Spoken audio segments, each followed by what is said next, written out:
इसमें भी हमने एलईडी चेंज करवाई। लैपटॉप लगवा करके इसका जो टीपीएम सिस्टम है वो भी फिर से रिकैलिब्रेट कराना पड़ता है। ड्राइविंग का जो पैशन है वो इंक्रीज हो गया है। मेरे पास एक मैजिक बटन है यहाँ पर।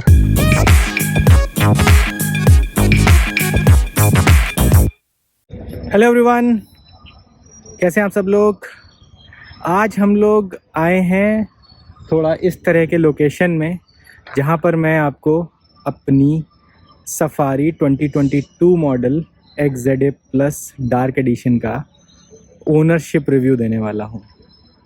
हमने ये गाड़ी जो है अराउंड 18,500 किलोमीटर चला ली है, तो मैंने सोचा कि आप लोगों के साथ अपने एक्सपीरियंसेस शेयर किए जाएं कि हमने इतने सफ़र जो मैंने तय किया है इसमें हमने क्या देखा, क्या सीखा, क्या अच्छा लगा हमें और क्या अच्छा नहीं लगा।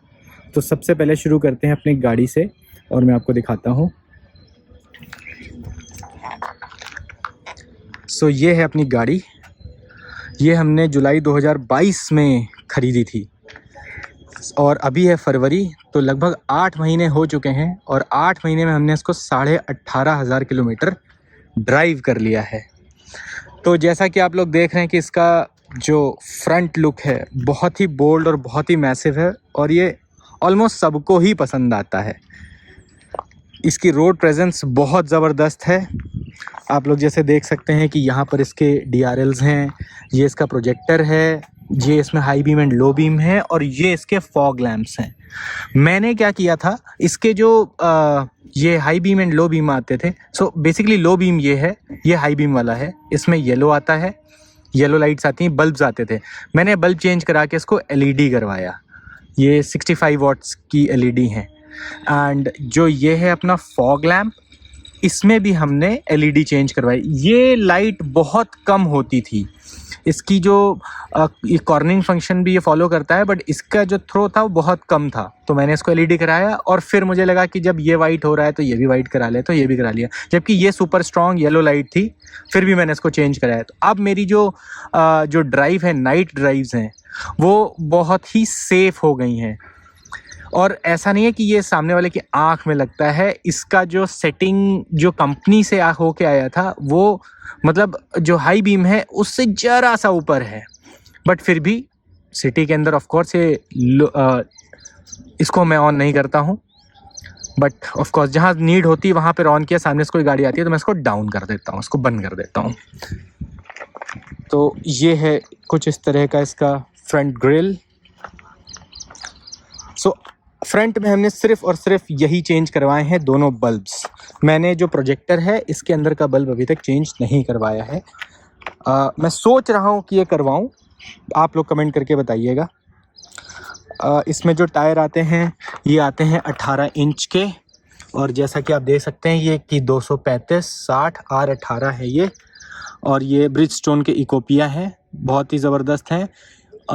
इनिशियली मैंने इनको सोचा था कि शोरूम से निकालते ही मैं सबसे पहले टायर अपग्रेड कराऊंगा, बट वो हो नहीं पाया और अभी तक नहीं हुआ है। तो अब ये जैसे ही ख़त्म हो जाएंगे मैं सारे के सारे टायर्स अपग्रेड करा लूँगा। ये है डार्क एडिशन, ये है इसकी साइड प्रोफाइल, बहुत ही मैसिव और बोल्ड लुक है इसका। रोड प्रेजेंस बहुत ज़बरदस्त है। क्योंकि ये 18,500 किलोमीटर चल चुकी है तो मैंने ऑलरेडी इसके टायर्स रोटेट करवा दिए हैं, आगे वाले पीछे, पीछे वाले आगे, और वो भी क्रिस क्रॉस में करवाए थे। जब भी आप ये काम कराते हैं तो आपको इसके बाद कंपनी में लैपटॉप लगवा करके इसका जो TPM सिस्टम है वो भी फिर से रिकैलिब्रेट कराना पड़ता है, ताकि उसको पता रहे कि आगे वाले टायर्स का लेफ़्ट का कौन सा है, राइट का कौन सा है। तो वो कैलिब्रेशन आपको कराना पड़ता है, उसमें कम से कम 20-25 मिनट लग जाते हैं। क्योंकि वो क्या करते हैं कि इससे हवा निकालते हैं, उनके सॉफ्टवेयर में आवाज़ आती है, फिर वो उसको ऑफ़ कराते हैं, फिर वो कैलिब्रेट होता है। तो ऐसे करके 1 बाय 1 चारों टायर का ये कैलिब्रेशन होता है। मैं एक बार अंदर चलता हूँ और फिर आप लोगों को बाकी की डिटेल बताता हूँ।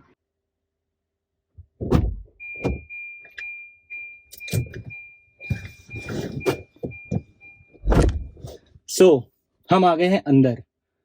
थोड़ा सा गर्मी का माहौल स्टार्ट हो गया है तो मैं कार स्टार्ट कर लेता हूँ।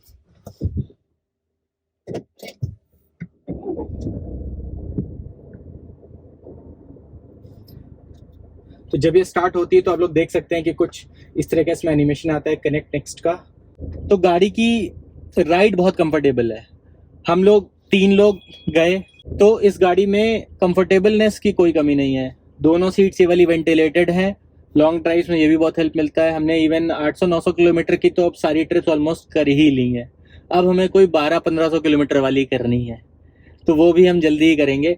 बट इस गाड़ी के आने से हमें जो ड्राइविंग का जो कंफर्ट है और ड्राइविंग का जो पैशन है वो इंक्रीज हो गया है। इतनी ज़्यादा कंफर्टेबल है। तो हमने क्या किया, अब चलते चलते बात करते हैं थोड़ा। मैं अपनी सीट बेल्ट लगा लेता हूँ। मेरे को ये सब एकदम रूल्स के साथ चलने में ज़्यादा मज़ा आता है। ये मैंने डाल दिया अपनी गाड़ी को ड्राइव मोड में, और ऑटो होल्ड जो है मैंने ऑन कर रखा है। मैं हमेशा ऑटो होल्ड ऑन करता हूँ। मैंने ये गाड़ी ली ही भी इन्हीं 2-4 कारणों की वजह से थी कि मेरे को 3rd रो में सुपर स्पेस चाहिए थी, मेरे को electronic parking and auto hold का फीचर चाहिए था, मेरे को ड्राइविंग कंफर्ट चाहिए था, और ऐसी एसयूवी चाहिए थी जो कहीं भी उतर जाए। तो वो सब में ये बढ़िया काम कर रही है। अब हम लोग चलते हैं। तो और गाड़ी में मोस्टली एक हाथ से चलाता हूँ, मोस्टली लोग एक हाथ से चलाते हैं, बट यस अब हम चल रहे हैं। सो मैं आपको आगे की चीज़ बताता हूँ कि ऑफ कोर्स छोटी मोटी राइड्स भी हैं। मेरी डेली जो ऑफिस का रन है वो भी करीबन 130 किलोमीटर का होता है। तो मैं ग्रेटर नोएडा से गुड़गांव जाता हूँ। मुझे जाने में 1.5 से 2 घंटे लगते हैं, वापसी आने में 2.5 घंटे तक लग जाते हैं। बट ये गाड़ी इतनी कंफर्टेबल है ना कि मेरे को वो प्रॉब्लम ही नहीं फेस होती है कि मैं थक रहा हूँ या ऐसा कुछ है। गाड़ी का टोटल माइलेज मेरे को कितना मिलता है, तो मैंने इससे टोटल 800-900 किलोमीटर के स्ट्रेच में, अगर मैं मोस्टली क्रूज कंट्रोल पे चलाता हूँ, तो मैंने 17-17.5 का माइलेज भी इससे निकाला हुआ है। और मैंने अगर स्पोर्ट मोड और पावर मोड और इधर उधर करके किस हद तरह से चलाया है, तो भी मेरे को 14 का माइलेज मिला है लॉन्ग रन में। नॉर्मली मैं जब सिटी में या ग्रेटर नोएडा में इधर उधर गेड़ी मारने जाते हैं, कुछ शॉपिंग वॉपिंग, तो वैसे करने में मेरे को 12.5 से 13 के बीच में माइलेज मिलता है। इको मोड में मैं कम चलाता हूँ क्योंकि मेरे को इको मोड में पावर कम लगता है, बहुत ज्यादा कम है। तो सिटी मोड और स्पोर्ट मोड 2 मोड में मैं चलाता हूँ। जब मेरा बहुत मन करता है कि नहीं आज थोड़ा सा मजा हो जाए, तो स्पोर्ट मोड में डाल दिया जाता है, जो कि यहाँ से डलता है, और फुल मजा आता है गाड़ी में। इवन आपको मजा नॉर्मल अभी जो सिटी मोड में लगा है उसमें भी हो जाएगा, क्योंकि गाड़ी जब स्टार्ट करते हैं तो हमेशा सिटी मोड में ही स्टार्ट होती है, लेकिन मजा जो है ना वो फुल आता है। सो गाड़ी में मेरे को अच्छा क्या क्या लगा, एक तो मेरे को ऑफ कोर्स इसकी ड्राइविंग पोजीशन बहुत बढ़िया लगती है। मैंने इस सीट को बिल्कुल पीछे कर रखा है अपने हिसाब से, और सीट पूरी उठा रखी है। एंड देन तो मेरे पास काफी अच्छा सा खासा स्पेस, और मैंने अपनी स्टीयरिंग को भी, क्योंकि इसमें टिल्ट और टेलीस्कोपिक दोनों होता है, तो मैंने दोनों के हिसाब से इसको अपनी तरफ भी खींच रखा है और ऊपर भी उठा रखा है। तो बहुत बढ़िया ड्राइविंग पोजीशन। मेरा एक हाथ यहाँ पे रहता है, दूसरा कभी यहाँ रख लेता हूँ, कभी ऐसे चलाता हूँ, कभी ऐसे चलाता हूँ, तो प्रिटी गुड, कोई भी समस्या नहीं है इस चीज में।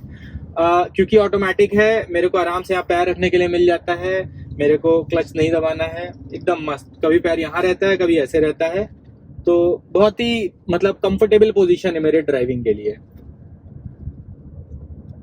स्टोरेज अगर आप देखोगे तो उसमें बहुत सारा है, इसमें बहुत बहुत सारा स्टोरेज है।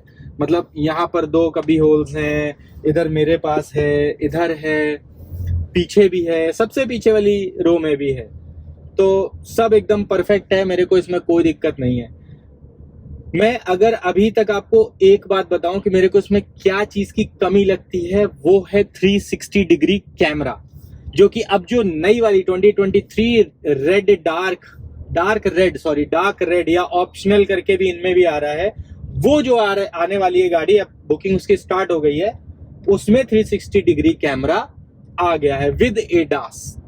मुझे सिर्फ 360 चाहिए, एडास एक एडेड फीचर है, मेरे को वो नहीं मिलेगा चलेगा, मेरे को 360 डिग्री कैमरा चाहिए बस।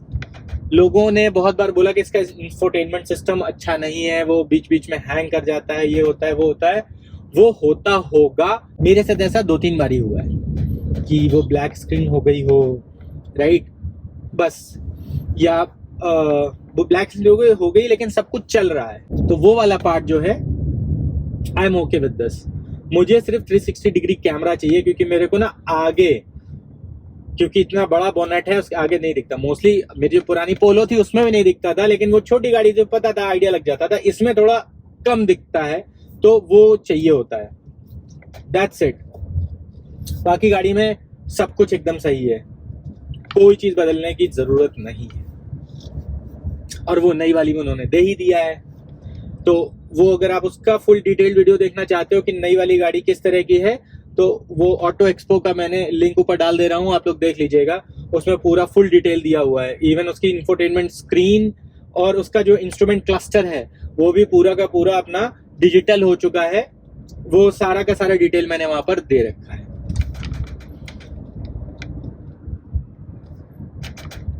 राइड क्वालिटी, राइड कंफर्ट बहुत बढ़िया है।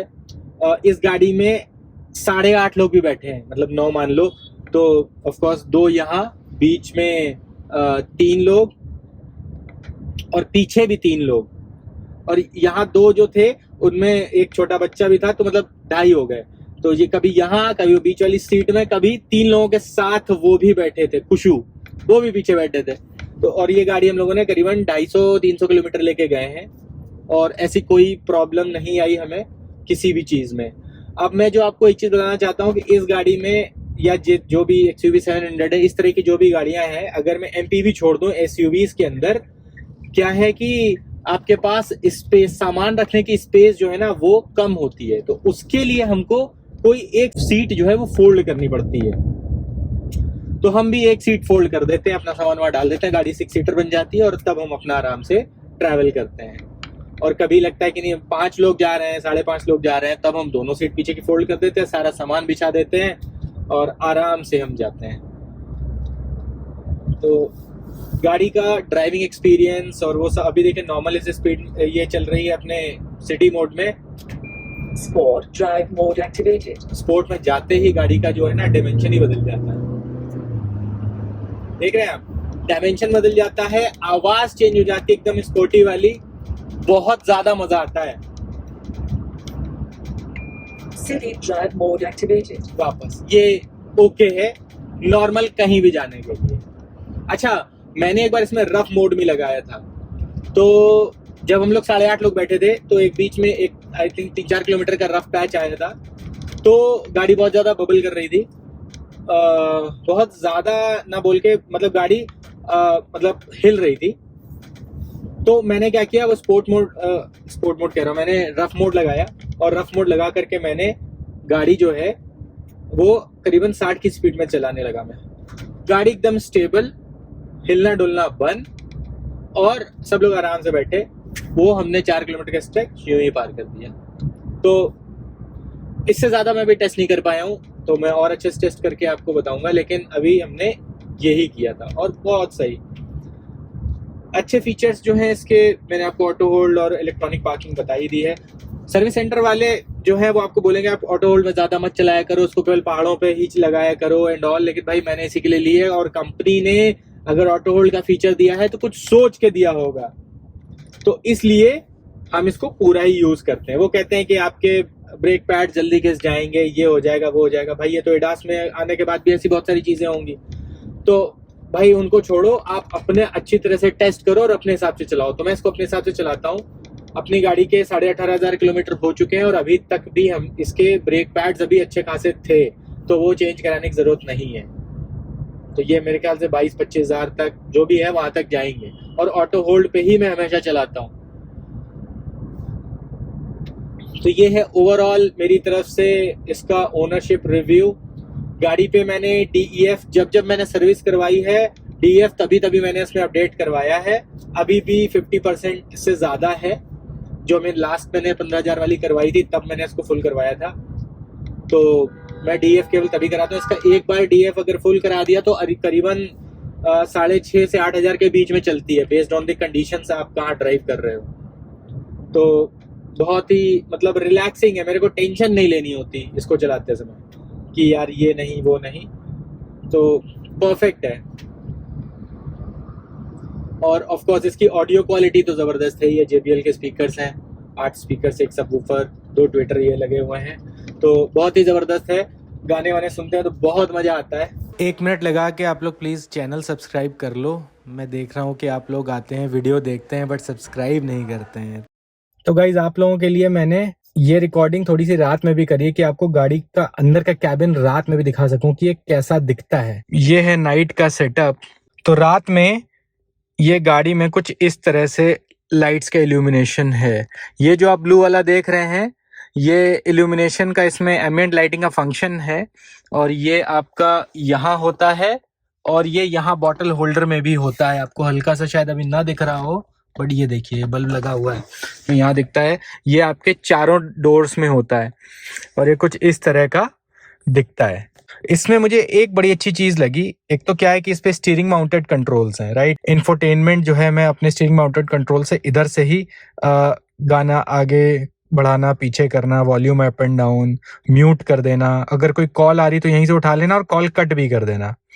और जैसे मैंने अगर आप यहाँ देख रहे हैं तो ये मेरा एप्पल कारप्ले चल रहा है, बट मैं चाहूँ तो एक बटन की क्लिक पे मैं वापस रेडियो पे जा सकता हूँ, या अगर मैंने कोई अपना यूएसबी से अगर म्यूजिक प्ले कर रहा हूँ तो वो इसके थ्रू रोटेट करेगा कि मैं किस वाले पे जा रहा हूँ। जैसे मैंने ये क्लिक किया, ये देखिए ये यहाँ पर एफएम आ गया। मैं दोबारा से यहाँ क्लिक करूंगा, फिर से ये वापस से एप्पल कारप्ले आ गया। सो ये बहुत ही कन्वीनियंट है ड्राइव करते समय। अब इसमें मेरे को एक कन्वीनियंस क्या लगी कि जब मैं ड्राइव कर रहा होता हूँ तो मेरा फोकस तो देखिए सामने रहता है। तो अब मेरे को लगता है कि यार मैं ना मैप पे जाना है, मेरे गाने चल रहे हैं, मेरे को मैप पे जाना है, मेरे को पूरे टाइम या मैप चाहिए, गाने पे चलते रहने चाहिए। तो मैं बीच बीच में स्विच करता रहता हूँ। तो वो स्विच करने के लिए एक तो मेरे पास एप्पल कारप्ले और एंड्रॉयड ऑटो में इस तरह के यहाँ बटन्स यहाँ या यहाँ आते हैं। तो ये एप्पल है तो आप इसमें देख सकते हैं ये वाला। बट कभी कभी क्या होता है ना, मेरे को मेन जो है इसके इंफोटेनमेंट सिस्टम का जो मेन मेन्यू है वहां जाना होता है। तो उसके लिए मेरे पास एक मैजिक बटन है यहाँ पर, होम। ये सारे हार्ड बटन्स हैं, राइट।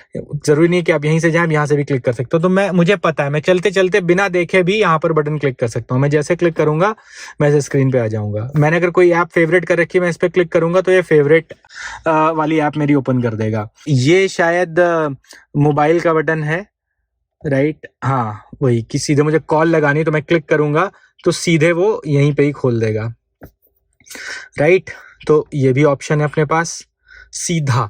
और ये बैक करने का ऑप्शन है कि एक बार बैक करने के लिए। तो बहुत ही ज्यादा हैंडी है मेरे लिए। ड्राइव करते समय मुझे सिर्फ ये मैजिक बटन्स यूज करने हैं।